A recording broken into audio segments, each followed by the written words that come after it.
Ẹ kú dédé àsìkò yìí ní gbogbo bí tẹ́ bá ti láǹfààní láti máa gbọ́ mi. Tó o bá fẹ́ dàbí everybody, o gbọ́dọ̀ máa ronú bí everybody. Ẹ wo fọ́nrán yìí. Ẹ wá gbọ́ àṣírí tuntun tí mo mú wá fún yín ti Sunday Igboho látẹ̀fọ́n. You are not disappoint me because of President Tinubu. Ẹ̀jẹ̀ tó wà lára ẹ̀ ló wà lára Tinubu. Òmùgọ̀ ọ̀dẹ̀. Ibi tí àgbà tí Nàìjíríà máa pín, babaláwo kan tí lè sọ fún mi, àfáà kan tí sọ fún mi, Jésù Kristo tí sọ pé ogun kọ́ la máa fi gba ilẹ̀ wa padà. A máa lo common sense wa, a máa lo agbárí wa, a máa lo.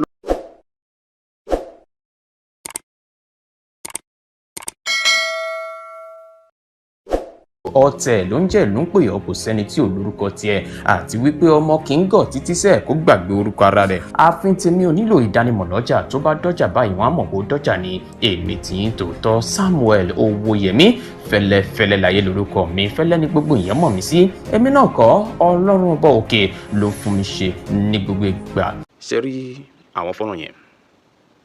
Lákọ̀ọ́kọ́ mo fẹ́ ròyìn wípé ẹ jọ̀ọ́ ẹ bá mi pín ètò yìí, ẹ bá mi like. Ẹ dẹ̀ comment sí abẹ́ comment section nípa tí ohun tẹ́ bá rí sí ohun tí mo fẹ́ ṣe yìí àti ohun tí mo fẹ́ sọ yìí. Ọ̀rọ̀ yẹn ó deep. Mo fẹ́ jẹ́ kẹ́ wo délẹ̀ dára. Gbogbo ohun tẹ́ bá rí sí ìjọ ẹ bá mi fi ránṣẹ́ sábẹ́ comment section. I stand to be corrected. Tó bá dẹ̀ fẹ́ dàbí everybody, ó gbọ́dọ̀ máa ronú bí everybody. Ẹ jẹ́ ká lọ. Emeritus Professor Adébánjí Akíntóyè kọ́lọ̀ ń jẹ́ kẹ́mi ọlá ogun. Torí bàbá yẹn ló jẹ́ kó yé mi pé ogun kọ́ la máa fi gba ilẹ̀ wa padà.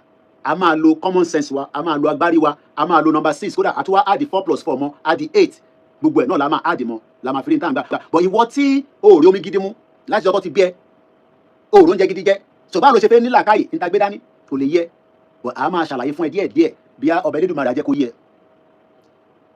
Kọ́ tó bí wọ ilẹ̀ Yorùbá ti ń bẹ, kọ́ tó bí èmi ilẹ̀ Yorùbá ti ń bẹ, ó dẹ̀ máa bẹ àdẹ̀ nígbà kéèyàn kankan gbà mọ́ wa lọ́wọ́. Àbọ̀rọ̀ mọ̀ yé nísìn, so ẹ jẹ́ ká tẹ̀síwájú lẹ́ẹ̀kan sí. Ibi tí máa kọ́kọ́ lò lọ, kọ́nà bá mi wà pẹ̀lú brọ́dà mi kan tí mo máa ń follow. Mo kàn bá fídíò yẹn pàdé fìrí lálẹ́ yìí. Mo ní fídíò tí brọ́dà mi ṣe, òkodo ọ̀rọ̀ ń bẹ níbẹ̀. Mo fẹ́ lọ mú fídíò yẹn wá kájọ wò, kájọ gbọ́ sétí.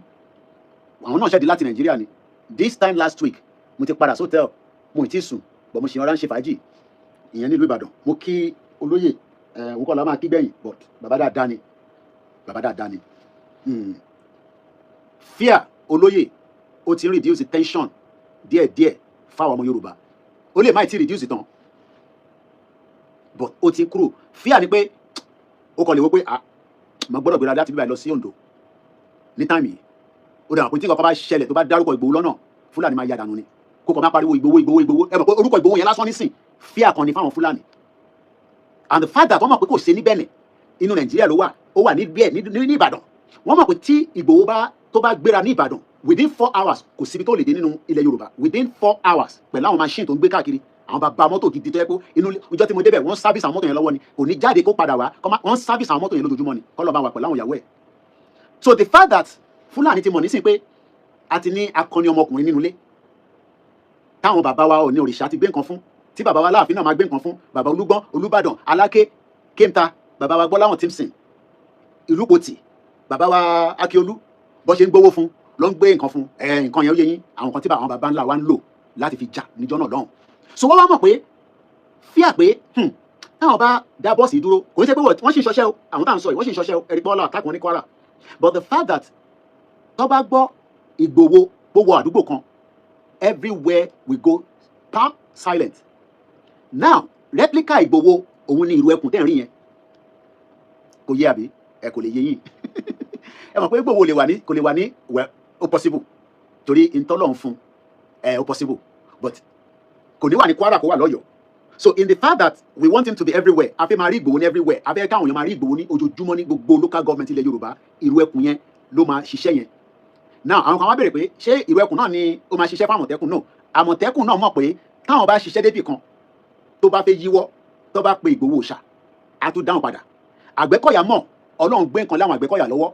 Tẹ bá rántí pé a lọ bá bàbá kan, bàbá yẹn ti ṣaláìsí nísìn, àwọn bàbá yẹn ló ja ogun ìjọ náà lọ́hùn táwọn Àgbẹ̀kọ̀yà. Àwọn bàbá yẹn bí bàbá yẹn kọ́ àwọn kan lẹ̀ fún wọn ni I don't know. Ara ń ta ṣe sọ pé gbogbo ẹni tẹ́ fẹ́ lọ gan kadà lẹ́kọ̀ọ́, ẹ fẹ́ lọ ṣe díṣẹ́. Nísìn fíà ti ń kúrò díẹ̀díẹ̀, kólúkálukú náà máa ń lọ́lé. O ti gba Jésù, ìgbà tó wá gba Jésù kí ni ẹni ṣe pẹ̀lú àwọn kan tẹ́ ń bọ nínú ilé yín? Òkè Jésù ni kò má bọ̀ nǹkan kan. Ọmọ èmi ò ń ṣe ọmọ kékeré mọ́, èmi máa pé 50 láìpẹ́. èèyàn kan tíṣà wa sọ fún mi pé Jésù ní kó má lo kinní kan ànábì ní kó má lo kinní kan tó ẹ wo ìyá jẹ ṣégè sí ẹ lára ṣégè bá ń sá but èmi ò lè fọ́ọ̀sẹ̀ torí èmi ti nílà káyè níbi tí mo mọ̀ pé ìtọ́lọ̀ fún wa yẹn a gbọ́dọ̀ máa lò tó bá ti fi ṣe jàǹbá tó dẹ̀ fi ṣe aburú tó bá fi ń tọ́jú ara ẹ tó fi ń tọ́jú àwọn fámìlì ẹ tó dàbí security ẹ náà ni. brother mi yẹn lọ́lé a máa jọ wo fídíò wọn nísìn yẹn kọ́kọ́ pọ̀sẹ̀ gbogbo ilẹ̀ máa dá ojú brother yìí mọ̀ ẹ ti máa rí èyí tẹ bá ń follow wọn dáadáa ẹ ti máa rí àwọn videos wọn. He talks about is in the education sector in the UK, and I think he works in the construction part as well. So he does a lot of things that we are pleased. Orúkọ ń jẹ́ Toyib Adéwálé Adélọ́dún, very intelligent man and very high there. Ẹ bá mi power tap, kẹ́ bá wa share. Tẹ́ ẹ bá tẹ̀ tí fún wa ní support yín. Torí ó dùn gbọ́, bọ̀ kò ṣe é support.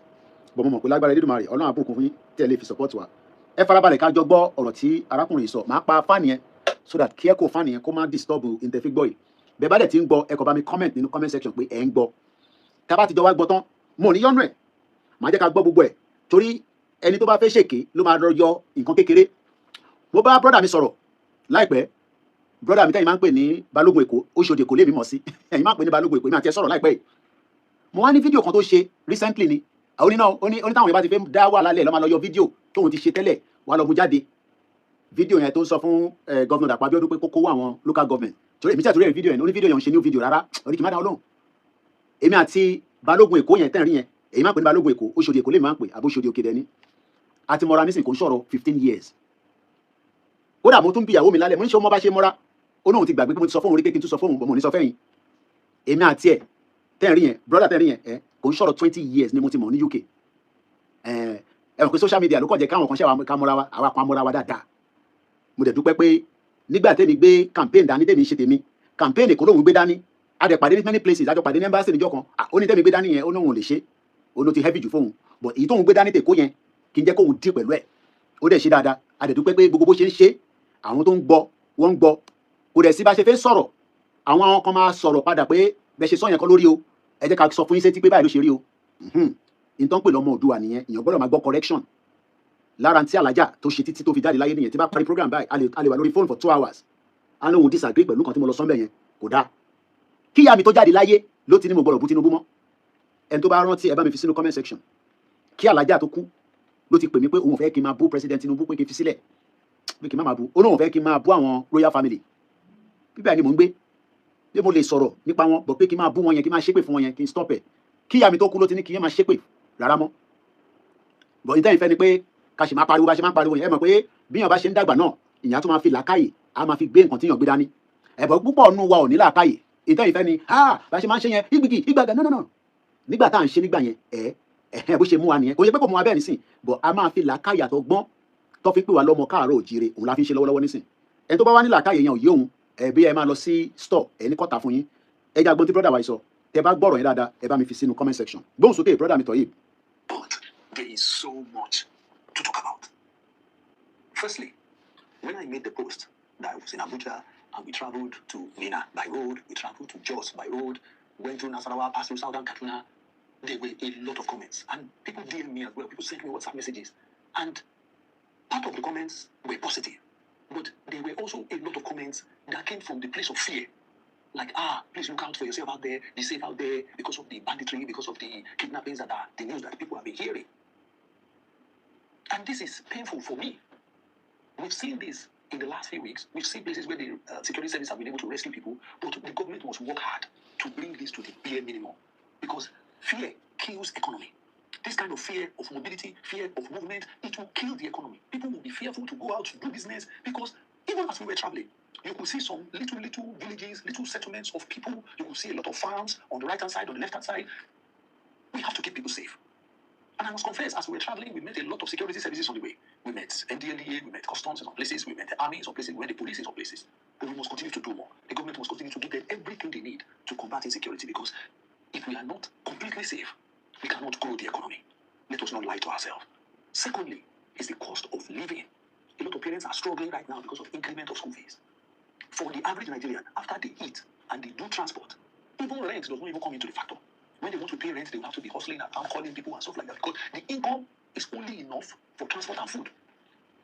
This is where the government has to double down. There has been a lot of positive macroeconomic news. The stock market, all these multi-billion-dollar deals that have been signed. But for the average Nigerian, what matters most is how much is coming into my account every month.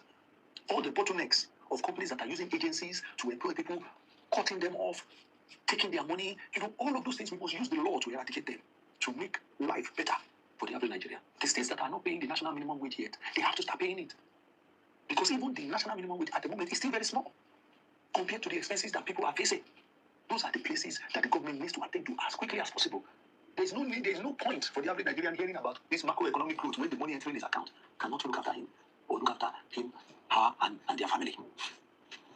And the Nigerian people are resilient. The Nigerian people are strong. The Nigerian people are dedicated. They are tenacious. I saw the spirit. Opportunity is there. The young people are willing to push. They are willing to try their best. We must continue to support them. And that's why I call on our people in the diaspora all the time. Right now, if you are supporting anyone, maybe it's your parent or something, if you can add a little bit to them for it, a little bit to the money for them, just add a little bit. If you are able to, it will go a long way. Things are tough. People are trying. People are pushing forward. May Nigeria succeed. And as I was down there, I was using my Pesa app that I downloaded. I used to send money home very fast. I was using it to pay for Uber. I was using it to pay in the market. The moment I send the money, the Uber driver waits and they get the money. There's another thing where the Uber driver asks you how much is the app, how much is the app, asking you to pay, and then you have to negotiate on top of that. I know they don't do that before, but there must be reasons. It must be costs. Will Nigeria succeed? Please download Pesa if you are trying to send money. Ọlọ́run bá mi wà pẹ̀lú brother mi. I'm talking to ẹni tó ní làákàyè. Jọ má wá jókòó síbi tí làákàyè bá ti dead. Mo ò fẹ́ ni tí làákàyè ti dead. Torí ó máa take time láti bá mi wake up. But ẹni tí làákàyè wà níbi 3 tó fẹ́ increase ẹ̀ díẹ̀ sí. Ṣé ká play video yìí padà lẹ́ẹ̀kan sí kí n tó ṣe analysis lé lórí àbí kí n kò continue analysis yẹn? Mo kẹ́yìn tẹ́ wà lórí TikTok. Mo kẹ́yìn tẹ́ máa gbọ́ audio yìí. Ṣé ká ṣe video yẹn ká gbọ́ lẹ́ẹ̀kan sí àbí kí n go ahead kí n ṣe analysis lé lórí? Ṣé brother wa ìdínsìn ṣé wọ́n campaign fún President Tinubu ni àbí wọ́n kọ̀ lọ Nàìjíríà?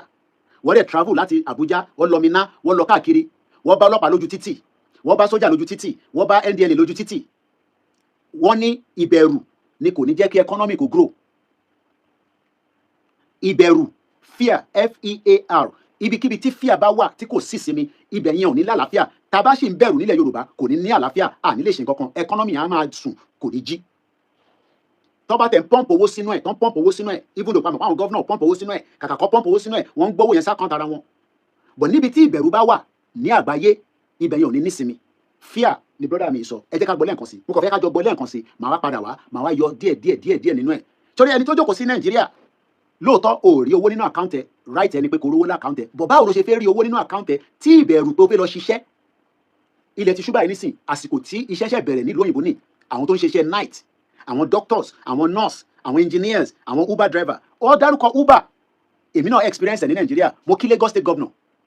Nítorí pé nígbà tí a pe Uber láti Ìkẹjà kó wá gbé wa lọ́lé, ó ń béèrè lọ́wọ́ wa pé èló ni Uber ń béèrè, èló ni Uber fẹ́ charge. Mo ní kí ni ẹ̀ ní ṣe pẹ̀lú òun. Ṣé nígbà tí Uber gbé message wá fún wọ́n fún ẹ ní price àti location bí tó ń lọ? Ó ní no, òun fẹ́ mọ̀. Ẹmọ tó ń ṣe ni pé tó bá ìtàn ṣe Nàìjíríà ni mo sọ fún nísìn wẹ̀ ní Lẹ́kọ̀ọ́ because Uber ò ṣiṣẹ́ ní most places as far as I know. Èkó nìkan ni mo ti rí lò.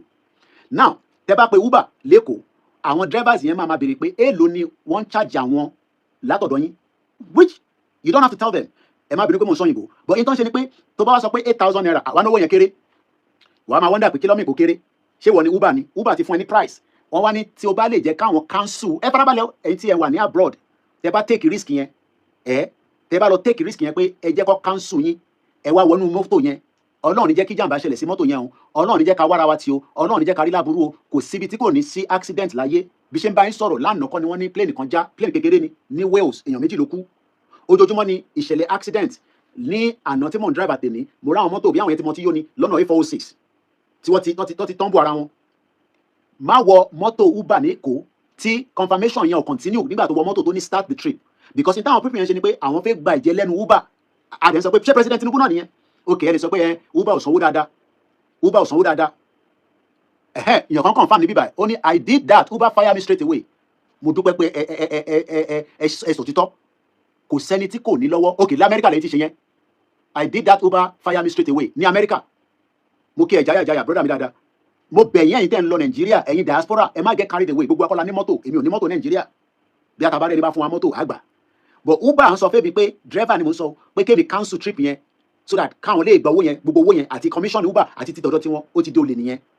President Tinubu náà nìyẹn, ẹja fi bẹ̀ sílẹ̀. Mo fẹ́ ká gbọ́ audio ilé nǹkan, àmì fídíò ilé nǹkan sí, màá wá padà tó wá ṣe mú analysis lé lórí. Torí àwọn pointer kan wà níbẹ̀ tí mo fẹ́ kájọ dìmú. Torí nígbà tá à ń pariwo pé adúpẹ́ fún President Tinubu, adúpẹ́ fún President Tinubu látara oore tó ṣe fún wa fún Ìgbòho.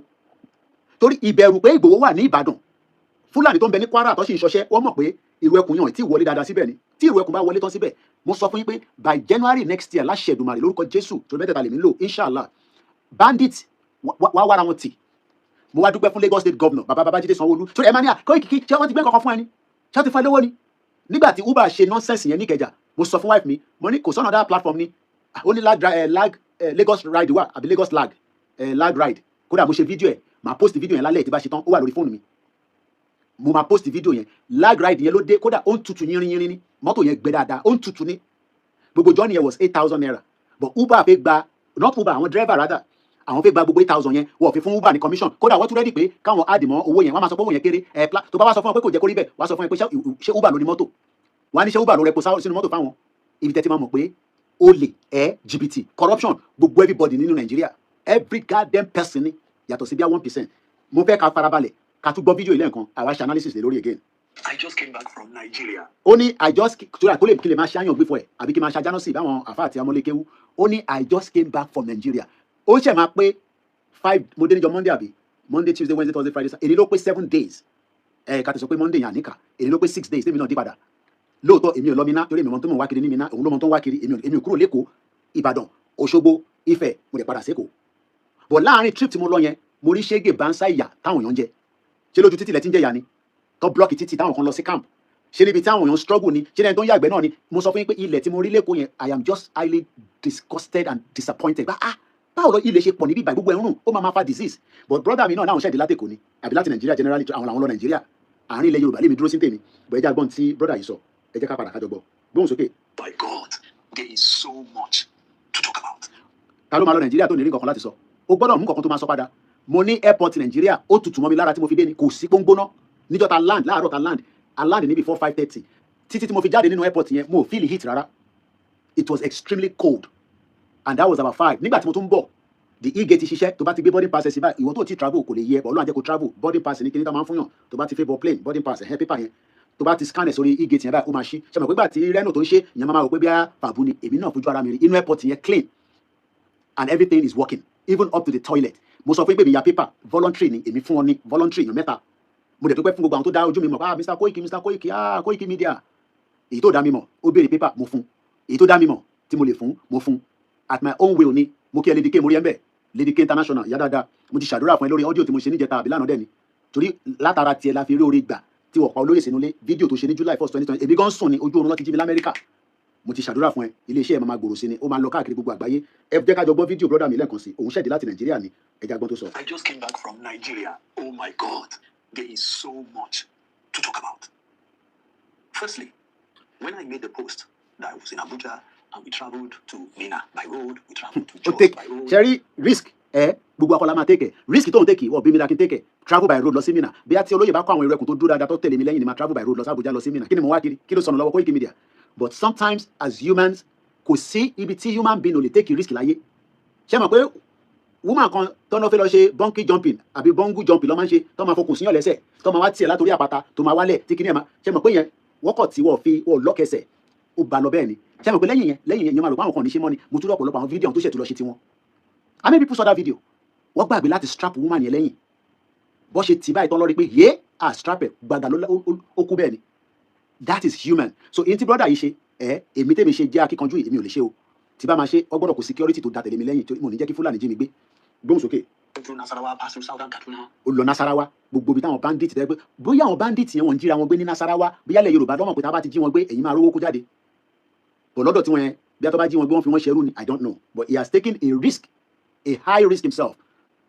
There were a lot of comments and people DM me as well. People sent me WhatsApp messages and part of the comments were positive, but there were also a lot of comments that came from the place of fear. The place of fear, ìbẹ̀rù. Kí lẹ rò pé a fi ń dán nílùú òyìnbó kò ń ṣe oúnjẹ tá à ń jẹ ní ìbẹ̀rù inú ilé mi nísìn bí lẹ́yìn ìgbà tí mo fi kọ́kọ́rọ́ ti studio yìí níbi tí mo wà yìí kò sí aláǹgodo kankan èmi lọ sẹ́kọ̀ọ́ mo fẹ́ lè máa bèrè pé kí ló dé tá à ń tilẹ̀kùn tó pọ̀ tó yìí ti géètì ti kinní kan ọlọ́mọ àtẹ̀ kárógun gbàmígbàmí ọlọ́mọ àìkárógun ná ọlọ́mọ àìkárógun anything èèyàn tẹ̀ fi sájáde nulẹ̀ nígbà tẹ̀ bá ti padlock mọ́ra yín tẹ̀ ti géètì gbogbo kinní yẹn fear ni tó bá jẹ́ pé ìlú tí security ẹ̀ dúró dáadáa ni lẹ́yìn tó bá ti kọ́kọ́rọ́ kan that's it àwọn tó wà ní Canada ní sin àbẹ ní LDK ǹjẹ́ ní ìtẹ̀tún nígbà tẹ́ bá tó wá fẹ́ tilẹ̀kùn ẹ̀ṣẹ̀ tó wá lọ mú àgbàlagbòdo méjì ẹ̀ wá fi pàdé I mean gbogbo eléyìí la ṣe sọ pé President Tinubu must put in more lórí ọ̀rọ̀ security fún wa resources gbọ́dọ̀ wà pẹ̀lú ẹ̀ because Tompolo gba resources lọ́wọ́ government tó fi ń ṣọ́ pipeline kí ló ṣe ń ṣọ́ pipeline kọ́ má bàa vandalize èèyàn mi pé wọ́n vandalize èèyàn mi pé wọ́n jípo ẹ̀ṣẹ̀ ìtẹ́ fún wa ní rose thank you so much èèyàn mi pé bọ́ ṣe ń gbé owó gidi fún Tompolo pé kó máa ṣọ́ gbogbo pipeline ládùúgbò wọn lọ́hùn so tó bá gbé owó gidi náà fún lóye pé ká fi ṣọ̀rọ̀ ìlú ẹkùn ó tó bẹ́ẹ̀ ojú bẹ́ẹ̀ lọ tí President Tinubu bá ṣe bẹ́ẹ̀ but nígbà tá a bá wá ń bá President Tinubu jà báwo la ṣe fẹ́ protect ilẹ̀ Yorùbá tẹ́yìn máa lè sùn tẹ́ máa jí tẹ́yìn ní máa bẹ̀rù because ibi tí fear bá wà business ò ní ṣiṣẹ́ dáadáa ibi tí fear bá wà tó bá máa fi di aago 8 gbogbo èèyàn ti wọnú ilé pati tó ṣe ní Ìbàdàn tí mo tẹ̀lé wọn lọ tí mo lọ yìí ní last week Saturday yìí tó ṣe máa pé Saturday yẹn ṣe pé 1 week lé ní báyìí ṣe mọ̀ pé máa tó máa fi di aago 6 gbogbo àwọn tó wá látọ̀nà jíjẹ́ olúkálukú ti bẹ́sẹ̀ lọ ti ya dànù it's like the hall was already empty by 6 o'clock ṣe mọ̀ pé láyé john aago 6 yẹn àwọn tó máa lọ pati wọ́n tẹ̀ tí mọ̀ pàwọn fẹ́ lọ pati because wọ́n ṣì ń dáná lọ́wọ́ pati tá a máa lọ tó yẹ pé aago 10 lọ́sẹ̀ máa gbé ráìsì dé pẹ̀lú dánfó ó wá di pa à ń ṣe pati nílẹ̀ Yorùbá láàrin wákàtí 5 pati ti tán olórin ti bàbá tó wá kọrin pápá gbúgbúgbúgbú gbà tó máa fi dago 5 báyìí ó ti kárí sílẹ̀ DJ ló wá bẹ̀rẹ̀ sí continue ṣé bọ́ ṣe pati nìyẹn mo bẹ̀rẹ̀ ni o fíà ní wàá jẹ́ káwọn tó wá bẹ̀ ṣe pati kọ́ jí wọn gbé lọ́nà Ìbàdàn sí Lagos State àbí nígbà tó ń padà lọ sí Èkìtì àbí nígbà tó ń padà lọ sọ́ṣun kọ́ jí wọn gbé kọ́ béèrè pé bọ́lọ́ ti ń bọ̀ nígbà tá lọ pati lágbájá ni ọlọ́mọ ẹ̀kọ́ borúkọ wa jẹ́ fear so when there is a fear tí ìbẹ̀rù bá ti wà nínú ìlú kan a lot of damage ló máa create damage yẹn dẹ̀ máa sùn lé ra wọn lórí ni ìyẹn ni ẹ̀yin Yorùbá ṣe sọ pé tí igi bá wó lura wọn nǹkan kan la máa kọ́kọ́ gbé kúrò èyí tó wà nílẹ̀ lọ́wọ́lọ́wọ́ nísìn 5 months to the election ṣé kí Fúlàní padà sórí oyè kí fíà wà pẹ̀lú wa ṣé Peter Obi tó náà fẹ́ experiment in Nigeria for 4 years ní kátẹ̀lé àbí kátẹ̀lé the devil that we know láti lè mú fíà kúrò nílẹ̀ Yorùbá kí ni fíà náà òun ni Fúlàní náà bẹ̀rù Gani Adams o kò ń ṣe pa fín bàjẹ́ o ó ṣe pé a fi ń ba bàbá Gani Adams jẹ bẹ́ẹ̀ bá lọ dárúkọ Gani Adams fún Fúlàní á gé orí ẹ̀ bẹ́ẹ̀ ni á gé orí ẹ̀ á kọ́ máa bẹ̀rẹ̀ pé who is Gani Adams who is Gani Adams because nígbà tí yẹ kí bàbá yẹn take action kí Fúlàní náà máa bẹ̀rù wọn ok bóyá ká máa sọ àsọdùn Buba Gari wá jẹ́ kó yé wa pé nígbà táwọn OPC fi wá àtàkì Kwara State nígbà yẹn làwọn lọ pé Buhari wá sí bàbá pé àwọn ọmọ OPC náà máa wá gba Kwara State mo rò pé lẹ́yìn yẹn mo rò pé bẹ̀rù Gani Adams kankan mọ́ dárúkọ lóye Ìgbòho kọ̀sọ́ má dánlú má Ìgbòho èyí tí Yàyà Bello sọ fún wa a lè sọ tán lórí social media èmi wà lórí ìjókòó ni bó ṣe kọ́kọ́ pè báyìí èmi wà ní yàrá tèmi olóyè ní kọ́ lọ pè mí wá oníkọ́ pè padà pé coordinator gbọ́dọ̀ wà lórí ìjókòó tó máa bá wọn sọ̀rọ̀ nígbà tó pè padà èyí tí Yàyà Bello tèmi gbọ́ lẹ́nu Yàyà Bello kò ṣe sọ tán lórí social media and I'm talking about 2021 and I now see the reason why tí wọ́n ṣe fi wá pa Ìgbòho mọ́lé at all cost kò ní ṣe báwa náà mọ̀ pọ́n máa wà a mọ̀ pọ́n bọ̀ bàbá Aláàfin tàná sọ fún wa pé ká má sun àsùnpara maybe because wọ́n máa wá àwọn tó ń sọ fún ṣé bí wọ́n ti sọ níbi báyìí many times late Aláàfin wọ́n sọ fún Buhari sọ fún pé kọ́ bá òun pin Ìgbòho mọ́nu palace kọ́ pin Ìgbòho mọ́ inú palace do you understand what that means kí ọba ilẹ̀ Yorùbá kọ́ bá òun arrest Ìgbòho sínú palace who does that if tẹ̀sí máa bá bá wèrè àwọn wèrè àtàsínwín làwọn Fúlàní táwọn bá dì ṣèyí wá rò pé táti kó bá wọlé ó máa fi sọ́dọ̀ wa ìtòrí pé ó fẹ́ Yorùbá tó bá fẹ́ Yorùbá ńkọ́ sọ ẹ fi pé tí Peter Obi bá wọlé á ṣe security ààbò fún wa wàá jẹ́ kó lóye ṣe máa operate bó ṣe operate yẹn ní Nàìjíríà àwọn tí wọ́n jẹ́ kó yé wa pé secessionist lólóyè báwo ló ṣe máa fún ní security ẹ gbọ́ nínú news ẹ gbọ́ rí èmi ni màá kọ́kọ́ sọ ẹ gbọ́ pé wọ́n sọ pé ẹni tó fẹ́ pín Nàìjíríà lọ gbé security lọ́wọ́ torí pé wọ́n mọ̀ pé ìbẹ̀rù yẹn ó ti ń kúrò lára gbogbo ọmọ Yorùbá ìbẹ̀rù pé Tinubu ní Ìgbòho padà wá sílé dá security sílẹ̀ nígbà tí bàbá tó máa sọ́tọ́ ní Bàrígà èmi ò tẹ́ mọ̀ pé bàbá Sanwó-Olú àṣé bàbá yẹn bàbá dáadáa ni àṣé bàbá dáadáa ni bàbá Sanwó-Olú so Sanwó-Olú yẹn ni kẹtù wá jẹ́ ká máa bú àbí ẹ̀yin mọ oore tí Sanwó-Olú ṣe fún ọ̀rọ̀ ìlú ẹkùn tí kò ṣe fi ilé ajá lọ́wọ́ ibùtẹ̀ ní fìlà mi wà mo dé láàárọ̀ yìí ẹ gbọ́dọ̀ wà ń tò sí mi dáka change fìlà tàdé ìkáwọ fìlà wa mo béèrè ni o because I don't understand Yorùbá people I don't understand so níbi tàdé ní sìn níbi tàdé ní aago 6 fi lọ lù káwáṣẹ̀ jáde we will ask them for good governance tọ ìbùdín sọ or tọ yìí we will ask them to make sure that minimum wage tí wọ́n ní kó san local government funding gbogbo kìíní yẹn is a normal thing to ask the government but presently 5 months to the election mo ní èmi personally kò ṣe pé bàbá Akíntóyè ló sọ fún mi kò ṣe pé Ìgbòho ló rán mi jáde èmi personally torí mo mọ tí Alájà sọ sí mi létí personally lèmi jáde the first Yorùbá nation media tó ń ṣe pé ó ń ṣe lábẹ́lẹ̀ pé òun support Tinubu mo jáde tán pé President Tinubu 4+4 continuity ni èèyàn kan ṣẹ̀wá náà àwọn ń bínú ẹ̀kọ́ ìkì ní táwọn mú ẹ̀ sí gbàtẹ́mọ̀ mi sẹ́lẹ̀ sí yẹn kọ́ gbàtẹ́mọ̀ mi sí yẹn kọ́ à ń lo strategy kan àjọ lórí strategy yẹn títí ẹ̀ change strategy ẹ fẹ́ wà lórí strategy yẹn ṣé Yorùbá nation ṣe gbà without a bloody revolution kò dẹ̀ sẹ́ni tó fẹ́ bloody revolution ẹ̀ ń tọ́ fáànì yẹn padà olú ti fẹ́ máa mú mi díẹ̀díẹ̀ ní aago 6 fi lọ lù ẹ̀ wá ṣẹ̀ ní káwá jáde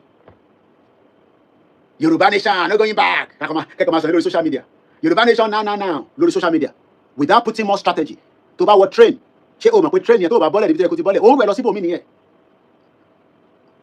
gbóhùn sókè brother mi mò ń bọ̀. Like, please look out for yourself out there, be safe out there because of the banditry, because of the kidnappings that are the news that people have been hearing. And this is painful for me. Kí ló tó ṣe painful? In the last few weeks, we've seen places where the security services have been able to rescue people, but the government must work hard to bring this to the bare minimum. The government must work hard. Lára work hard ni wọ́n ní kó lọ set up ìlú ẹkùn. Lára work hard ni wọ́n gbọ́dọ̀ make sure pé Àmọ̀tẹ́kùn gbogbo wọn pátá àti OPC New Era àti OPC Gani Adams tó náà wọ́n fẹ́ government, òun like government. So what is our problem? Tinubu ti ṣe drug in America. What is our problem? Tinubu government, ó yọ subsidy. Tinubu government, lówó lápò. Gbogbo yẹn mọ̀ yẹn. But tí ìlú bá ń ṣiṣẹ́ 24/7, tí gbogbo ẹ̀ ń dánmọ́rán, tí o lè rìn, tí o lè ṣe, tí o lè mọ̀, tí security ti kọ́kọ́ kúrò nínú wàhálà, then we can start talking about building an economy.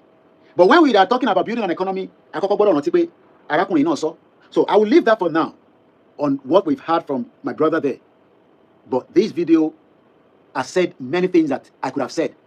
He talked about everything. Within a video of less than 5 minutes, he was able to analyze what he experienced in Nigeria today. And he went further to say, but even as things are, in terms of bigger industries that are coming in, but kò tí ní impact nínú pocket ọmọ Yorùbá àti Nigerians nílé. And in tó lè fi jẹ́ kó ní impact, tí impact yẹn máa fi dé bẹ́ẹ̀ mi àti wọ́, òun ni pé kí àwọn governors wa náà kó ṣe more to what the federal is already doing or is not doing. Because the state has the responsibility to take care of us as well.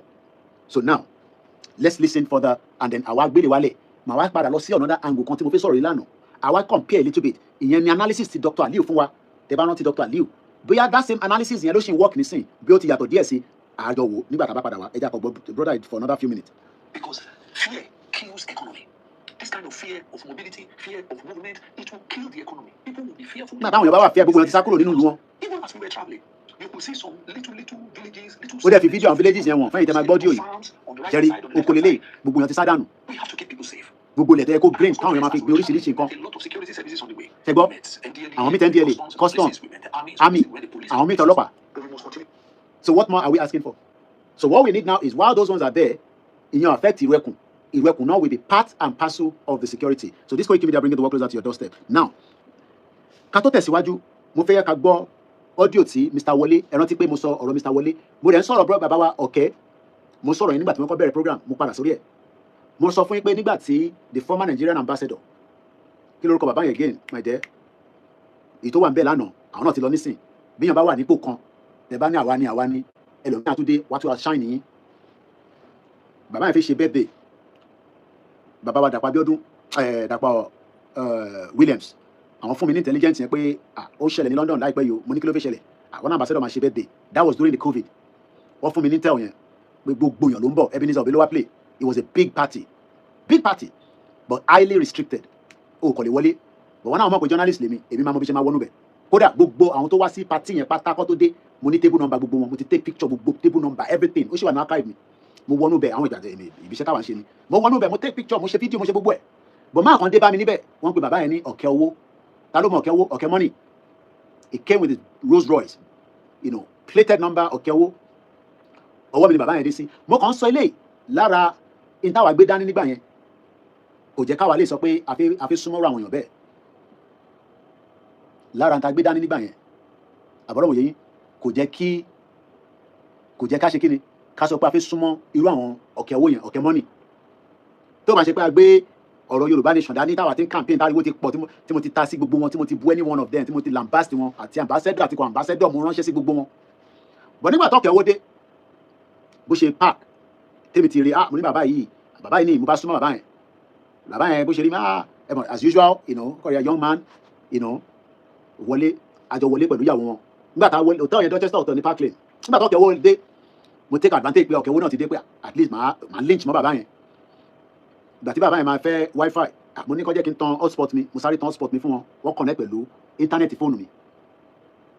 Bàbá yẹn máa ń play organ, is also I think they had the piano níjọ́ yẹn, mo ní fídíò yẹn lọ́wọ́, màá lọ wá fídíò yẹn again.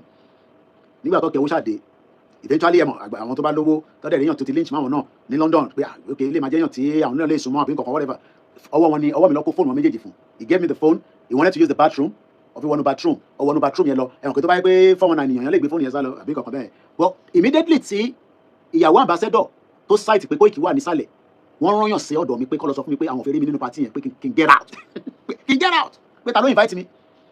Channels gbogbo wọn ló wá TVC ó wá cover event yẹn níjọ́ náà lọ.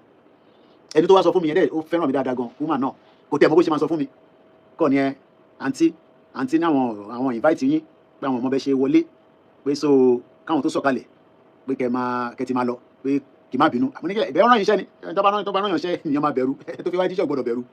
I'm just saying this because somebody like Ọ̀kẹ́owó irújọ́ yẹn ó yẹ kí n gba nọ́mbà wọn kémi náà ṣe kí n bẹ̀rẹ̀ sí lo network yẹn, but in táwa gbé dání àárí as fund or whatever, we saw it as liberating our people. Talo Ọ̀kẹ́owó, imagine having somebody like that in your portfolio. Imagine have a ó dàbẹ̀ tó pẹ́lá lásán làwọn èèyàn fi para wọn lé lórí ní Èkó lánàá tó lọ gbé G-Wagon ẹ̀, ordinary pẹ́lá tó ti di big streamer over 60 million followers. Kí ló èmi wá ní nọ́mbà Ọ̀kẹ́owó lọ́wọ́ kí n máa pè wọ́n dádì ṣàlàfíà lẹ́wà sà ìjọ́lẹ̀ tó máa dé London mo dẹ̀ mọ́ drive o àwọn mọ́tò yín yẹn bí alẹ́ nǹkan kí n máa bá yín lọ clean ẹ̀ nínú ilé yín ní London. You know, I can propose anything to him because for somebody that saw me at the party that day and quickly fall in love with me, kò dẹ́n ṣe pé àti sọ̀rọ̀ kankan kò ní pa àmọ́ra tẹ́lẹ̀. I am just putting this torí kò ń ṣe gbogbo ilẹ̀ lè ṣe. Ẹlòmíì níjọ́ yẹn ló ti máa dálẹ̀ Yorùbá pé kí ló ń jẹ́ Yorùbá nation. Ọ̀kẹ́owó là ń sọ yìí ọmọ yẹn tó wà lọ́wọ́ ẹ̀ ni bastard owó ló wà lọ́wọ́ bàbá yẹn. What we are just saying is that at some point in our life kò ń ṣọ̀rọ̀ owó ló matter in tó gbé dání yẹn. So eléyìí tá gbé dání nísìnyí mo kí ẹ easy dollar ta fi sọ pé President Tinubu 4+4 kò ń ṣọ̀rọ̀ owó. Àwa ń wo the bigger picture. A dẹ̀ ní láti máa ṣàlàyé fẹ́ni kankan nípa bigger picture ẹni tó bá yé kó yé ẹni tó bá yé kó má yé. The bigger picture pé tí President Tinubu bá ṣì wà lórí oyè, we are looking at the bigger picture. Gbogbo offence tó o bá ti commit èmi kọ́ lọ́lọ́run ẹ̀yin dẹ̀ kọ́ lọ́lọ́run. Ìtọ́ bá dẹ̀dẹ̀ mú Jésù sọ pé ẹlẹ́ṣẹ̀ òun sì ní right láti dáríjì. Ìtọ́ bá mú Ànábì Muhammad sọ pé òun ní right láti dáríjì. Ifá náà sọ bẹ́ẹ̀. So who are we? Tàwa fẹ́ sọ pé a fẹ́ condemn pátápátá ṣé ẹ̀yin lọ́lọ́run ni? Ṣé àwa lọ́lọ́run ìwọ lọ́lọ́run? Yes, economy Nigeria ṣiṣẹ́ èmi ò gbọ́n ìlẹ́nu mi tẹ́lẹ̀ ni. Mo ní tó bá lè japa kó japa tó bá yẹ pé bẹ́ẹ̀ nìkan ló lè sálọ kó sálọ. Owó Benin ó strong ju Nigeria lọ bóyá nísìnyí ó lè ti wá yàtọ̀ tó time táwa lọ Benin yẹn tó bá ṣẹ́wó Nigeria sínú bẹ̀ báyìí ó máa fọ́ sí wẹ́wẹ́ ni. It's a very strong currency. Kí ló dẹ̀ mú kí currency Benin kó strong tó bá wọnú Benin ó lè jalè níbẹ̀ kò sí ìbẹ̀rù kankan nínú Benin Republic bó ṣe rọra kéré yẹn gbogbo àwọn tó ti láǹfààní àti wọnú Benin Republic lè testify sí. There is nothing like fear and in ti Toyib sọ nísìnyí náà nìyẹn anywhere tí ìbẹ̀rù bá ti wà àlàáfíà ò lè jẹba síbẹ̀ wọ́n bí ẹ dá nínú Benin kó o misbehave who the hell are you ta ni ẹ. Olóyè sọ̀kan fún wa nígbà tí mo lọ́lé mo ní dárúkọ rẹ wọn yẹn wọ́n nígbà tó fẹ́ wọnú Benin wá kí àwọn wọ́n ní kó yọ iná orí mọ́tò ẹ̀ wọ́n ní kó yọ dànù kó yọ iná orí mọ́tò yẹn ó padà yọ ni o wọ́n ní naira is stronger now than the Benin currency sefa mo ní sefa gan tí mo mú padà but kí ló mú kí Benin káwọn èèyàn máa rìn mọ́jú lóru torí kò sí ìbẹ̀rù níbẹ̀ wọ́n rìn bí wọ́n dẹ̀ ṣe fàájì ju kí ló dálẹ̀ lọ bọ́dẹ̀ ṣe fàájì làwọn náà wà hard working but kò sí ìbẹ̀rù níbẹ̀ o lè rìn láti Àjàṣẹ́ lọ sí Pòbẹ́ o lè gbéra láti Pòbẹ́ ní aago kan kó máa lọ sí Kútọ́nù kò sí nǹkan tó máa ṣe é àwọn ọlọ́pàá wọ́n dẹ̀ wà active wọ́n dẹ̀ wà highly intelligent and highly well trained tó bá rí ẹ wọ́n lè sense lẹ́sẹ̀kẹsẹ̀ pé àjòjì nìyẹn wọ́n béèrè papers ẹ bíi ti lóyìnbó náà ṣe operate and this is just a very small country out of the bigger picture táwa ní lọ́dọ̀ wa now ẹ jẹ́ ká gbọ́ díò yìí ó wá látọ̀dọ̀ brother mi tí mo ní wọ́n ní farm nìkan papẹ́ audio tí mo ṣe lánàá àbí jẹta ní sí mo send ẹ̀ sí wọn ibi tí mo ti ń forward ó dọ́dọ̀ tí wọn náà wọ́n wá reply mi ẹ jẹ́ ká jọ gbọ́n tó sọ ibi tó ti máa mọ̀ pé ọ̀rọ̀ Fúlàní àwọn tí ń fèsì as far back as 2015 Ọlọ́run ló ní pé time tèmi lọ sóko wọn yẹn Fúlàní ò jí mi gbé wọ́n ní sefa is still stronger than naira so èyí méjèèjì lẹ́ẹ̀ máa jọ sọ èèyàn kan lórí TikTok ní ó wà stronger èèyàn kan lórí YouTube ní naira ṣì wà stronger ẹ jẹ́ àgbọ̀n tí Mr. Wọlé fi ránṣẹ́ sí mi.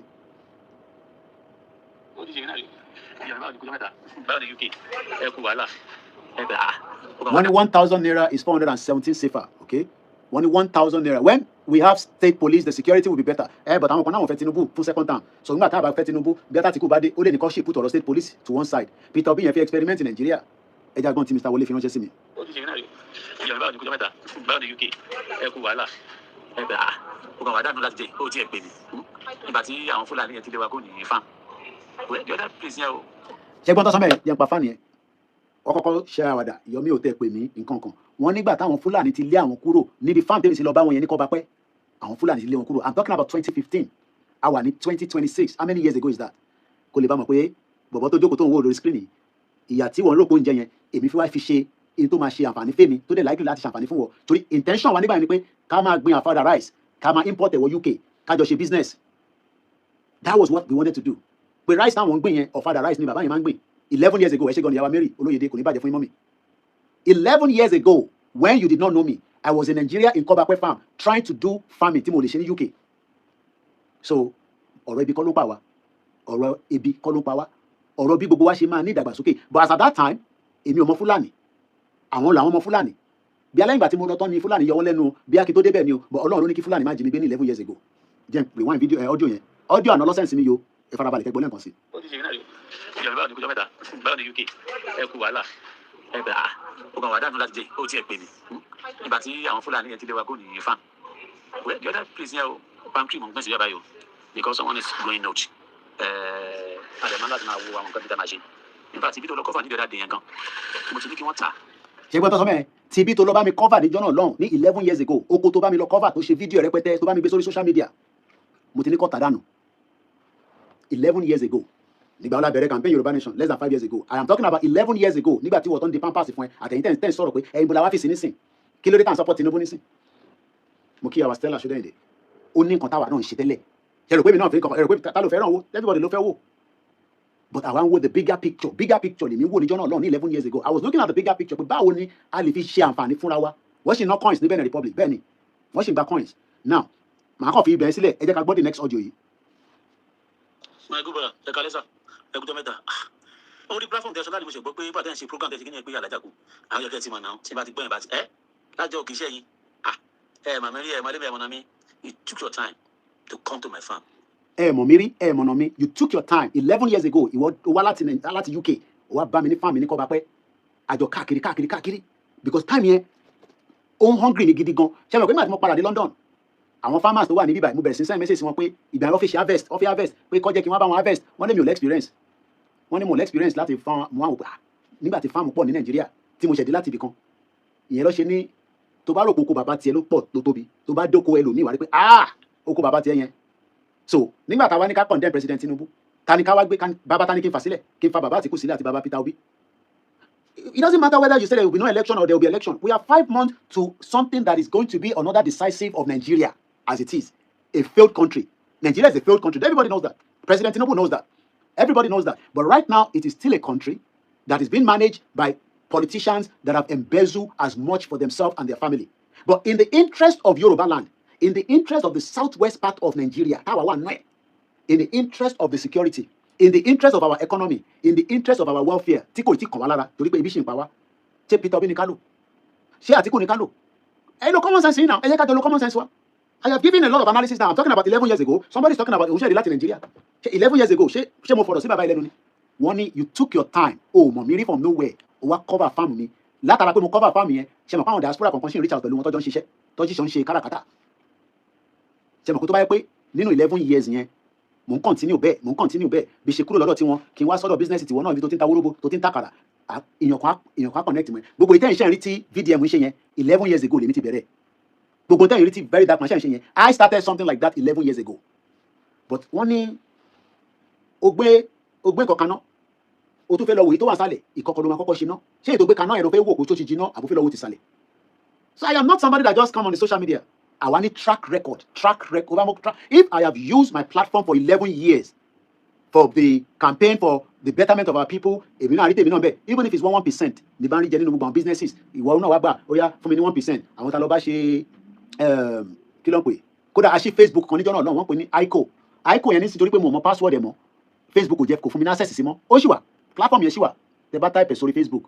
The platform is still there, but because mo rántí nọ́mbà gbogbo gbàtẹ́ pé nǹkan tá gbé dání ti pọ̀ nígbà yẹn àrántí gbogbo yẹn máa ti abandon òun lélẹ́yìí wọ́n ń pè ní ẹ lọ Google ẹ̀ àbí kẹ lọ sórí Facebook òun lélẹ́yìí èmi ni mo ṣí ẹ rí picture mi níbẹ̀ mo ń bọ̀ ẹ jẹ́ n pa kámẹ́rà fóònù ẹ̀ laptop yìí this is me èmi ní pẹ̀lú àgbàdo ọmọ àlè ọtí ni kì í má bùn yín mọ́ Koiki Media lélẹ́yìí èmi ni mo gbé àgbàdo dání bíbà èmi lẹ́ ń wò yìí ní 11 years ago Mr. Awolé yẹn lélẹ́yìí tẹ́ ń wò yìí àwọn boys ló ń ṣe àdìrẹ ẹ má bínú ẹ̀ tẹ́ wà lórí Facebook ẹ̀ nílé rí nǹkan tí mo fi wọ̀n Mr. Awolé ni èmi lélẹ́yìí àwọn tó wá gbé mi ní látẹ̀kọ̀ fáwọn ni mo wà lẹ́yìn yẹn ni wọ́n ṣẹ̀wá jí láàárọ̀ lè ṣe wá sọ pé yẹn President Tinubu wo ni ṣé ó jù lọ ṣé wọ́n ju president Tinubu lọ níbi tí president Tinubu dé nísìn tí Elédùmarè gbé dé ṣé wọ́n jù lọ mò ń béèrè ni o àbò lè bàjá tàbá ní ká bá president Tinubu jà nísìn ṣé wọ́n lè bàjá ẹ lọ wo Facebook ẹ rí page yẹn níbẹ̀ kò fún mi ní access sí mọ́ torí pé to log back in now is a problem òun dẹ̀ ní Agricultural International Cooperative Organization we registered this in Nigeria 11 years ago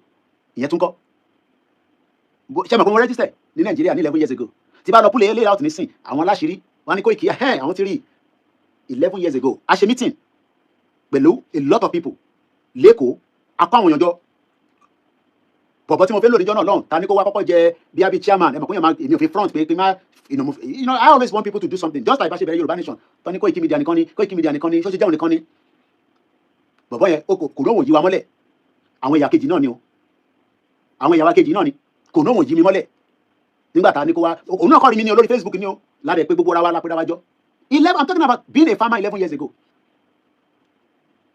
ẹ mẹ́tẹ́ ń dín pẹ̀lú mo ní èmi ni last man standing ẹni kò ṣe mi 11 years ago footprint mi lẹ́rí yẹn 11 years ago I was inside the forest to be a farmer kò dẹ́ ṣe fáǹkan lálọ́ tẹ bá rántí fídíò kan ẹ̀yin tẹ bá ń wo tẹ bá ti mọ̀ mí tipẹ́tipẹ́ máa yẹn ẹ̀gbọ́n yẹn náà ti wà London ní sí wọ́n ti sá kúrò Nàìjíríà big boy ni nígbà tọ́rọ̀ Nàìjíríà tó dìbò ló yá mi ó ti ń gbé London nísìn outside London gan ló ń gbé ta lọ sí kí níbi ta lọ níjọ́ yẹn náà mama lọ́nà Ìbèṣàbí náà lórí speedboat àbúrò wòye nísìn níbo tẹ̀lá lọ nígbà yẹn náà pẹ̀lú àwọn bàbá tí mi can't remember now ìntàfẹ́ lọ gbìn níjọ́ náà lọ́hùn wọn ló gbọ́dọ̀ wà létí omi kí ni tó fi ń ṣe àwọn báàgì tó máa ń gbé gàrí nǹkan kan sí wọ́n lọ seed yẹn ọ̀nà India lọ ti lọ mú seed yẹn wá bọ̀ wọ́n ní tá bá máa gbé seed yẹn a gbọ́dọ̀ gbìn síbi etí omi níjọ́ náà lọ́hùn ìwòpin paper mill mo rántí ìwọ ọmọ bíi tí ìwòpin paper mill wà kábíyèsí ìjọ náà lọ́hùn tí kábíyèsí ìwòpin yẹn bàbá yẹn wọ́n fi mi ṣe kí ló tẹ̀ fi mi ṣe gbà yẹn nígbà tó ó dà pé lè yí ó ní brain lórí bí a bá wá àwọn diaspora tó lè wá invest lérí àyẹn they wanted to give me some position I'm talking about 11 years ago 11 years ago mo dé ìwòpin paper mill orí omi yẹn ṣe mọ̀ pé project yẹn according to bí a ṣe gbọ́ nígbà tá lọ yẹn wọ́n ti parí project yẹn tán bọ̀wọ̀ executed abẹ́ omi tí àwa wà lórí ẹ̀ yẹn ibẹ̀ ni gbogbo dust paper yẹn ló máa wá a máa wọnú omi yẹn mọ̀ pé tó bá dẹ̀ ti wọnú omi evaporate ìwòpin paper mill ẹ lọ Google ẹ bá fídíò mi bẹ́ẹ̀.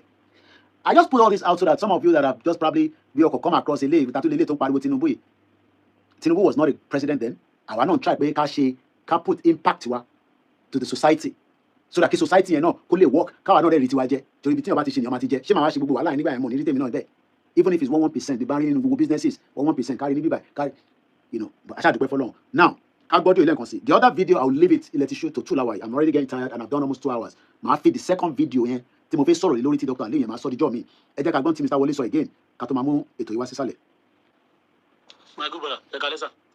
because mo accuse wọn pé wọ́n pè mí nígbà tá alájà kú pé pé kí ló tẹ́ pè mí ìyẹn ni audio tó reply lé lórí. orí platform tẹ̀sán láti mo ṣe gbọ́ pé bàtẹ́ ń ṣe program tẹ̀sí kí ni ẹ pé alájà kú àwọn yẹn kẹ́ ẹ ti mọ̀ náà tí n bá ti gbọ́ yẹn bá ti lájọ́ kì í ṣe yín màmá rí màdé bẹ́ẹ̀ mọ̀ náà mi it took your time to come to my farm and a lot and in fact tí n bá sọ fún mi lára àwọn tó rí kinní yẹn gan ni wọ́n wá ń pè mí tí mo sọ fún wọn mo lè sọ fún wọn mo ní 2015 ni àwọn Fúlàní ti fẹ́ pa ọ̀tá mi.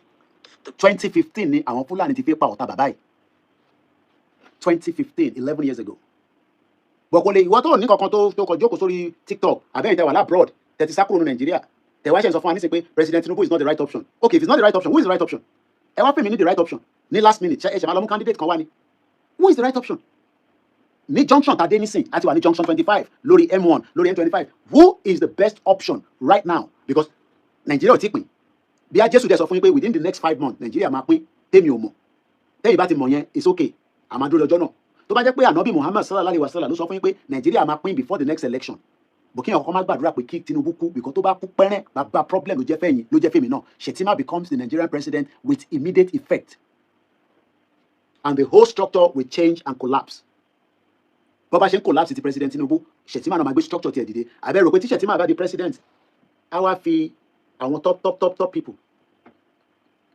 let's be ṣẹ́rí egbò tó bá yún ó máa tóbi sí ni Tinubu is not a perfect man agreed is not the best option. Agreed. Who is the best option as we stand in a Nigeria today that has not dissolved, that has not disintegrated?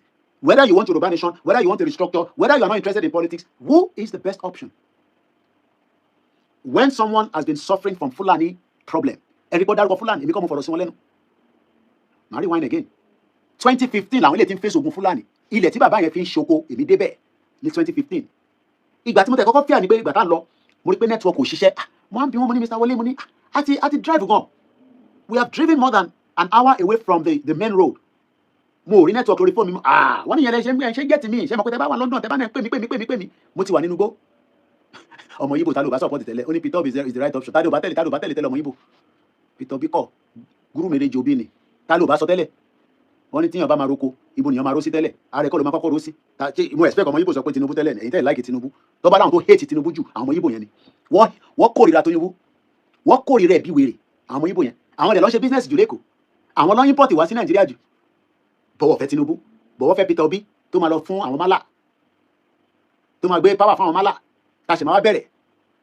All over again. Peter Obi tó yẹ pé kí ni ìyá wọn?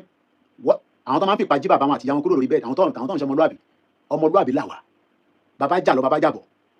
Bí àṣà brother mi Oṣòdì Òkè, èyí máa ń pè ní Balógun Èkó. Táwa méjì bá bára wa jà nísìn, wá ní kọ́ lọ wo ìdílé ẹ̀. Nígbà tá a bá jà pẹ̀lú Peter Obi, ìdílé ta la fẹ́ lọ bá. As it stand right now, ẹni tó kájú ẹ̀ pẹ̀lú àwọn kàbá kan náà làwọn Tinubu, kàbá àti kàbá ló ń gbára wọn lọ́wọ́ nísìn. But a gbọ́dọ̀ tẹrí kàbá tàwọn ti náà tìyẹn, a gbọ́dọ̀ gborí wọn wálẹ̀. Because for 60 years, they've dealt with us. I don't know whether it's an AI video or not. Mo fẹ́ lọ check video yẹn dáadáa again tí bá tó bá pàdé bò mí. Because AI is becoming more intelligent. Tí Ọbásanjọ́ ń sọ pé wọ́n poison MK Abiola ni. Ṣé àmọ̀ yẹn tẹ́lẹ̀? How many people have watched that video? That, you know, ẹ má da Peter Obi lóhùn ló fẹ́ fix Nigeria. Ó ti fix inú ilé ẹ̀. Anambra kò fix ẹ̀. Anambra tó jẹ́ ìlú ẹ̀ kò fix ẹ̀. No, ó bá first speak wá sọ English ni. Bí English bí àwọn ni mo bá sọ̀rọ̀ bíbà. Ó ní speak in English. Kó lè bá gbọ́n tí mò ń sọ. So o gbọ́ pé Peter Obi àbí o lè gbìyànjú jáde wá ní sí kékeré mi sọ English. Mo bá wà bẹ́ẹ̀ sọ English, okay? Mo bá wà bẹ́ẹ̀ sọ English. Ọbásanjọ́ ṣe wá ń sọ fún wa pé wọ́n poison MK Abiola ni. Ẹ já gbọ́ Mr. Wole lẹ́ẹ̀kan sí. I have 15 minutes at 2 hours to the dot. We will wind down. I'm asking the question again to every Nigerians tó jẹ́ ọmọ Yorùbá precisely. Who is the best option on the table today? 5 months to the election. America ò ní wá fún ní Yorùbá nation. Israel ò ní fún ní Yorùbá nation. Biafra tó ń pariwo pé Israel ti fún wọn yẹn bàbá irọ́ tó ṣẹ́rí àwọn yẹn pa ṣé gé irọ́. Tẹ bá ń gbọ́ 5 and 6 irọ́ ó wà lẹ́nu àwọn. Ṣẹ́rí there is nothing like Israel ti fún wọn ní country. Israel ti support wọn. Gbogbo yẹn fàbú ni. Israel that is still working with Nigerian government. Do you know that we have an Israel ambassador in Nigeria? Oh my God. There's what I call propaganda. And when you are running anything, propaganda will be part of it. America use propaganda. UK, they use propaganda. Nigeria will use propaganda. Yoruba nation will have propaganda. Biafra will have propaganda. But Sherita on Biafra, by Roloko Junwe. The very headline, Israel has just given Biafra freedom. But they are still operating in Nigeria. They are all still inside Nigeria. So having a nation must also come with intelligence. Àwa níyàn lókè tí ó wà ní the top of the pyramid. Yàtọ̀ sí Elédùmarè o. Yàtọ̀ sí Ọlọ́run tó lúkálukú ń sìn o. Right now the person at the top of the pyramid, àwa ní ká gé ẹsẹ̀, ká yọ ẹsẹ̀ kúrò, kó lè wá sísàlẹ̀, ká wá gbé Peter Obi lọ sókè, àbí Àtíkù. Ẹ̀yin ò sọ̀rọ̀ tó nǹkan táwa sọ sí Tinubu lára. Èyí tó lóye náà sọ, ẹ̀yin ò sọ. Ó wo gbogbo ìdààmú wa lára nígbà táwọn bàbá Olúgbọ́n àwọn tó jọ sọ nínú pálọ̀, àwọn tó sọ nínú kọ́nà rúmu wọn. Gbogbo ọmọ tó ti máa pàdé tó ti máa sọ̀rọ̀ yẹn. Ṣé ẹ̀yin wà bẹ́ẹ̀ nígbà tí bàbá Olúgbọ́n lọ bá Tinubu sọ̀rọ̀? And I'm sure they must have laughed about it. Pé àwọn ọmọ yẹn, ọ̀bọ̀ Kóìkí yẹn, ọmọ Kóìkí yẹn, mo kàn sọ ni àbí president mú yẹn máa Kóìkí yẹn. Jókòó London, èmi náà ti gbé London rí, mo ti gbé Amẹ́ríkà rí. Ẹ jẹ́ kó máa bọ̀nlé wá ṣe kí ni? Kí ló wà níta fi wá ṣe? But tí ìrù ẹkùn bá ti fún wa ní confidence, Ọláyọmí Kóìkí will relocate to Nigeria for next year. Tí ìrù ẹkùn yẹn bá ti múlẹ̀ dáadáa between now and the next 6 months, èmi máa padà wá sí Nigeria, àjọ máa gbé níbẹ̀. Yes, ẹ̀yin lè wà l'Amẹ́ríkà, ẹ máa fi show yín, máa show yín ní gbogbo nǹkan nílẹ̀ Yorùbá. A máa káàkiri. Iṣẹ́ pọ̀ tá fẹ́ ṣe lé. Jókòó sí lóyìnbó máa wọ ṣòkòtò, máa wọ jeans, máa dá wà ní studio. Àwọn studio ní sí ìyàwó wà lọ́nà tó jìn, àwọn ọmọ wà lọ́nà tó jìn, ìyàwó kan wà Nàìjíríà. Ìjọ́ la máa ṣe gbogbo yẹn dà. Ẹ̀yin lè wà lábroad. Àwọn fẹ́ padà lọ́lé ẹ̀kọ́ ìṣẹ́jọ́ kan. kò ń ṣe ọjọ́ méjì a fẹ́ padà lọ́lé ní kíákíá tí ìrù ẹkùn bá ti di pé a ti enforce sí gbogbo local government bẹ́ẹ̀ ni enforce everybody kó lọ dá ìrù ẹkùn sílẹ̀ ní gbogbo branch tó bá jíyàn gbé níbi bá gbọ́dọ̀ block wọn gbọ́dọ̀ gbẹ́ni kankan jáde nínú àdúgbò yìí a máa block wọn mọ́ bẹ́ẹ̀ and we will need an heavy intelligence and technology to work with it. ṣẹ̀bẹ́ yìí náà lo Uber káàkiri gbogbo àgbáyé báwo ni Uber ṣe mọ̀ pé driver kan wà níbí báyìí ó wà ní tọ̀hún ó wà ní tọ̀hún technology wa we will push them out of our Yoruba land with the state police. ẹ̀yin bá fẹ́ jókòó sí abroad èmi fẹ́ pé 50 láìpẹ́ èmi ò fẹ́ jókòó sí abroad ìyá tó bí mi tí mo lè tún sọ pé torí ẹ̀ àwọn ọmọ Oòduà máa gbádùn ìlú òyìnbó làwọn wà ká lọ tọ́jú ilé dáadáa fún wọn ẹ bá fẹ́ jókòó sí abroad ẹ tó fẹ́ kúrò Nàìjíríà ìwọ tètè sá lọ ìwọ kọ́ mọ̀ bá sọ̀rọ̀ àwa náà fẹ́ já padà bẹ́ẹ̀ ṣe fẹ́ já padà àwa náà fẹ́ já padà jókòó sí ìlú òyìnbó àwọn àwọn 4 corners àwọn gbogbo àwọn àgbàlagbà ẹ̀kọ́ ti lọ́lé wọ́n struggle wá jókòó báyìí gbogbo àwọn mélòó lẹ fi ní grandchildren ní weekend kọ́kọ́ lẹ fi ní àwọn grandchildren gbogbo àwọn grandchildren tó ti kúrò nulẹ̀ níbo lọ ti ní time you are staying in your house alone ìwọ nìkan iná kan lẹ máa dáná ẹ lọ síta ẹ lọ ra oúnjẹ fúnra yín ẹ lọ ṣe this díẹ̀díẹ̀ làwọn ọmọ ilé ìbáyín ṣe ṣáwọn ọmọ tó ti marry bó ṣe wà káàkiri lágbàáyé náà nìyẹn bọ̀ nílẹ̀ Oòduà wàá sì ní support base wàá ní kíyàn kankan abuse anybody gbọ́mọdọ̀ sí no you will still find somebody that will knock on your door á ní kẹ́ fóun ní iyọ̀ ọmọ iyọ̀ báwo ìjọ́ lẹ́yìn ti gbọ́rú statement rí lamẹ́ríkà kíyàn kan sọ pé fóun ní iyọ̀ àbẹ̀yàwó ní magi títí dàrọ́ la ẹ mọ̀ àwọn kan wà tó máa dẹ́rìn pààyàn gan tíyàn bá wà ní ẹ fún wa òróró tẹ fi ṣe kíni tẹ fi dín ẹran léyà ṣe lè fún wa ní díẹ̀ mbẹ́ ká sì fi ṣe ọbẹ̀ àbẹ́ ẹ̀ ní gàrí lé ẹ mọ̀ fáwọn kan bẹ́ẹ̀ gan á jẹ́ kẹ́mi gùn jókòó sí ìlú òyìnbó gbogbo oúnjẹ tá gbé wọlé nísìnyí ìjọ ló lè fi jẹ tán so there's the pressure tó wà lára wa nílùú òyìnbó yìí àkọ́kọ́ ara mo ti dé báyìí nísìnyí gbogbo ẹ̀kọ́ ń ṣe mí báṣabàṣa bóṣobóṣo ni kò tí ì yé mi ó lè tó another 2 weeks kí n tó settle down mo ì tí settle down jókòó sí ìlú òyìnbó bẹ́ẹ̀ bá fẹ́ jókòó sí ìlú òyìnbó ẹ máa bú president Tinubu àwa fẹ́ lọ ṣe ọ̀rọ̀ ìlú ẹkùn àfi lọ fọwọ́ kún wọn kájọ lọ máa ṣe bẹ́ẹ̀ ni ẹlẹ́kàṣírí ọmọ Yorùbá ẹlẹ́kàṣírí tí bá sọ pé àṣírí wà nísìn tí mo kọ táìtù yẹn ẹ wá gbọ́ àṣírí Sunday Igboho gbogbo bíbá máa ti dàrú báyìí nísìn tí bá lè kọ kọ́mẹ̀ntì yẹn pé nínú write up mi pé ẹ wá gbọ́ àṣírí tuntun tí mo mú wá fún yín ti Sunday Igboho látẹnu Koiki Media ìyẹn.